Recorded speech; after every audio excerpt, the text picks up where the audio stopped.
Hello and welcome to my presentation on the paper entitled A Compact MIMO Antenna for Wideband Circularly Polarized Millimeter Wave Communications.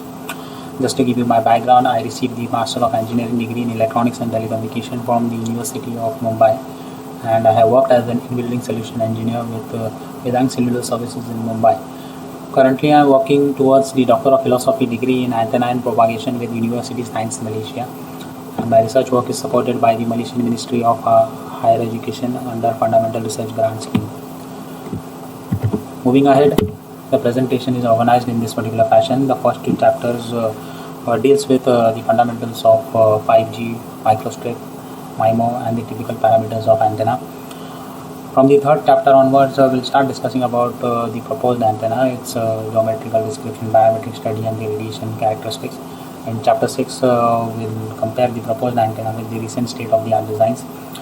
And in the 7th chapter, we'll conclude the presentation. So the question arises is why do we need 5G?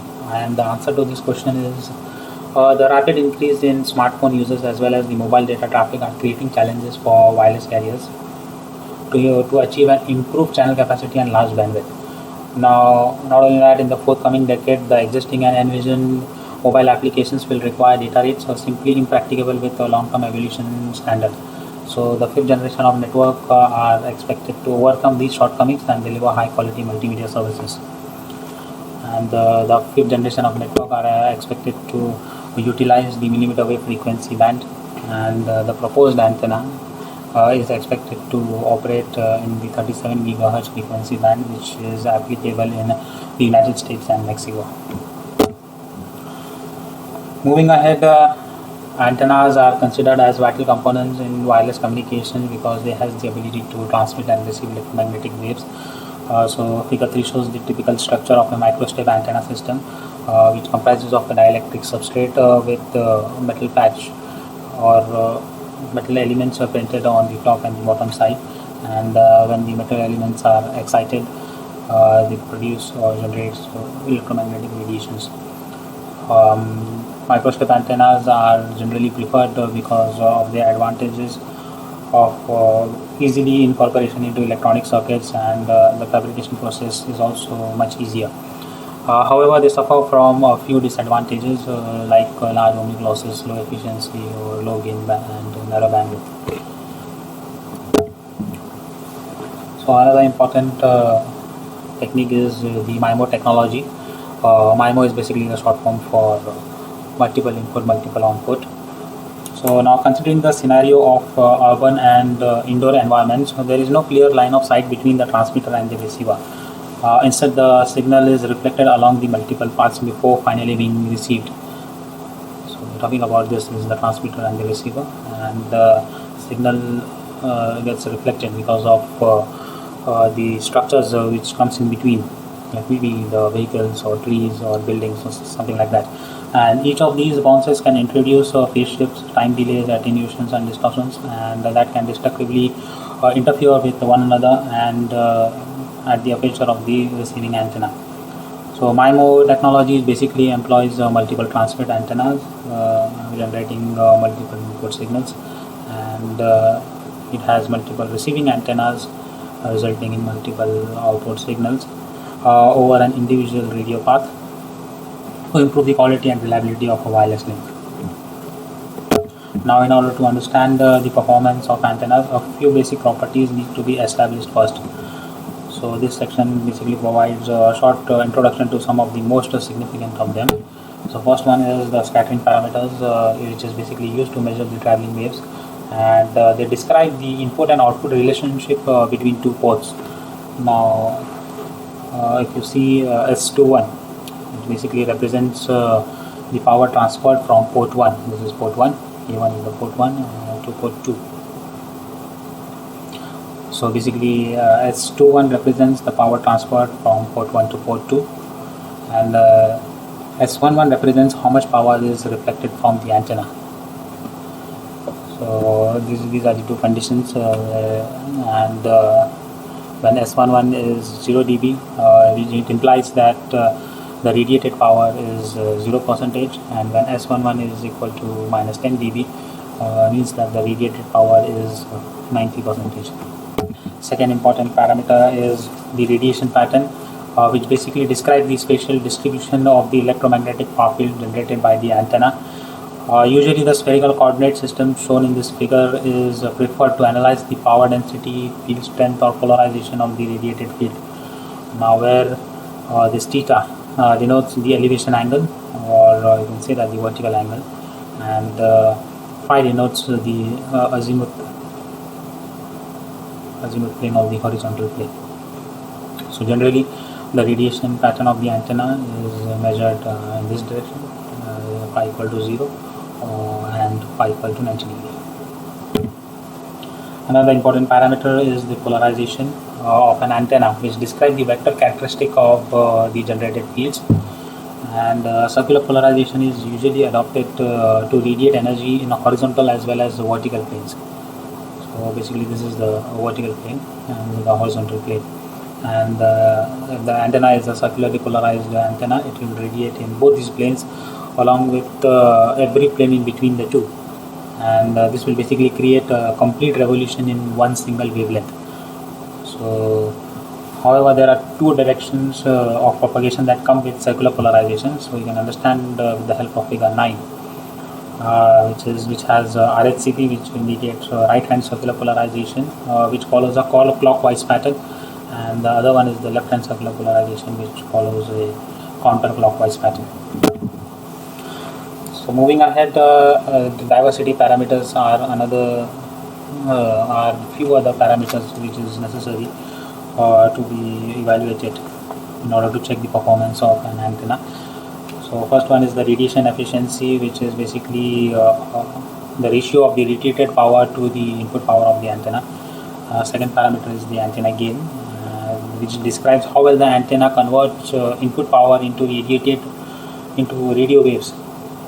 This is basically for if the antenna is the transmitting antenna, and if the antenna is the receiving antenna. So the gain describes how well the antenna converts the radio waves arriving from a specified direction. So it is basically given by this particular equation, where epsilon r is the radiation efficiency, and this term inside the bracket is the directivity of the antenna, and the Umax, the directivity formula, is the amount of energy transmitted in the direction with the strongest power, and the Prad is the total amount of energy being transmitted in all directions. Next is the envelope correlation coefficient, which tells us how two independent antennas radiation patterns are. Like if one antenna was completely horizontally polarized and the other one was vertically polarized, then the two antennas would have a correlation of 0. And the final one is the diversity gain, which indicates how much the transmission power can be reduced when a diversity scheme is introduced without the performance loss. So moving ahead with the geometrical description of the proposed antenna. So our antenna is motivated from this particular design, which was presented in 2019, and in this paper the authors demonstrated that two dielectric resonator antennas, when they are placed diagonally, then the linear polarization can be converted into circular polarization. So we followed the same pattern. If you can see in case number 3, we have utilized two rectangular microstrip patches, which is placed diagonally to each other in order to generate circular polarization. However, we have analyzed two more cases in order to check the effects, and these two equations were utilized to obtain the initial values of the length and the width of the antenna. Moving ahead, we have performed parametric study of the proposed antenna. So the three distinct cases which was demonstrated in the previous slide. So the results, you can see that the case 3 antenna. Okay, for easy identification, we have mentioned all the optimized results in green color. So over here the optimized one is the case 3 one. So you can see over here it provides larger bandwidth, 3.10 gigahertz, better reduction in mutual coupling, and higher radiation efficiency. Likewise, we have performed the parametric study of the electric field the magnitude and the electric field phase in order to check the circular polarization behavior of the antenna.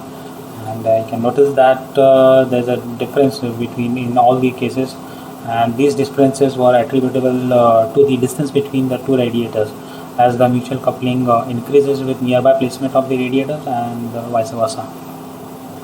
And the second one, second plot, in fact, that is the E field phase plot. You can see that the phase variation in the phi equal to minus 90 degree and the phi equal to plus 90 degree. You can see that the first two cases the phase variation is too high, and for case 3 it's too low. Moving ahead, we perform the parametric study for the deciding the radiator length, and from this we conclude that the radiator length exhibit notable effects on the bandwidth, mutual coupling, and radiation efficiency. The bandwidth and radiation efficiency. Likewise, we perform parametric study with the radiator width, and we concluded that it doesn't have any significant variation in results, but we chose the best one, which is highlighted in green color. Likewise, we perform the parametric study for deciding the port location, and we concluded that the port location plays a vital role in achieving good radiation efficiency and gain. You can see over here radiation efficiency with the other two port locations is comparatively low, as well as the gain. Next is the parametric study for deciding the radiator or ground thickness, and these parameters are important for deciding the resonant frequency. You can see that for the first case it's not resonating only, the second one is also resonating at a different frequency.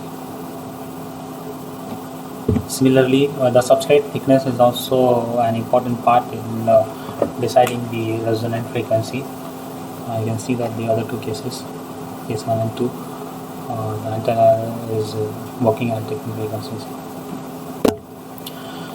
So moving ahead, talk about the radiation characteristics of the proposed antenna.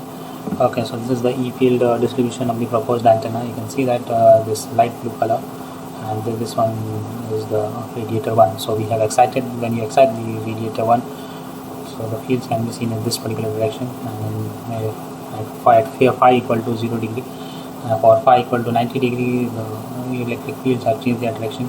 Again, for 180 degree, the electric fields have changed their direction, and then 270 degree, the electric fields have again changed their direction.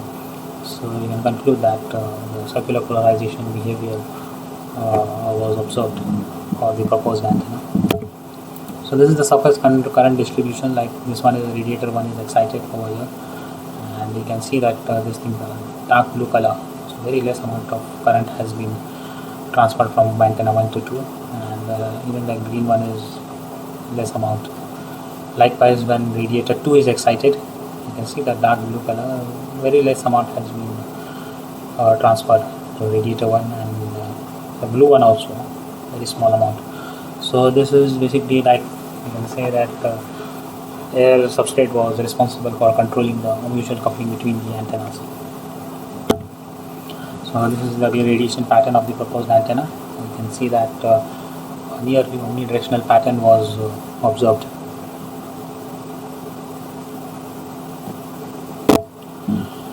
Okay, so this is the envelope correlation coefficient, the red one, and you can see that it is less than 0.5. The second one is this is the diversity gain. It is again nearly to 10 dB. So these are the evidences of excellent results of MIMO antenna. So for benchmarking, we have compared our antenna with different antennas. You can see that our antenna occupies only 35 mm square area, and the rest of the recent state-of-the-art designs are working with air substrates. We occupy a larger area. Only this antenna occupies smaller area, but the gain is only 5 dB, and the gain of our antenna is around 8 dB. So we conclude that we designed an antenna for millimeter wave application, and it features compact design, simple geometry, air substrate, circular polarizer radiation with wide bandwidth. Thank you.